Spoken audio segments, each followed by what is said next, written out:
Hello guys, in this video I'm going to show you how to create a new portfolio on the FTX wallet app.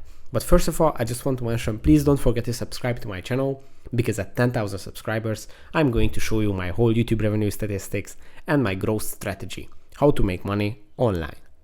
So let's jump into it. First, open the FTX wallet, then go to the track section, which is in the middle of the screen. And from here, you have to tap on the top of the screen on the settings icon, which is on the top right corner. And when you tap on it, you will open the tracks section. And here you have to tap on the portfolios menu. And when you tap on it, it is going to open up your main portfolio, which is already available if you signed up to the app. And you can create new portfolios by tapping on create new portfolio.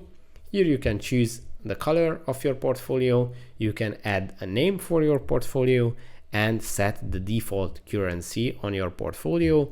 And that's pretty much it. By tapping on create portfolio, your new portfolio is going to be available and you can add currencies to that portfolio as well.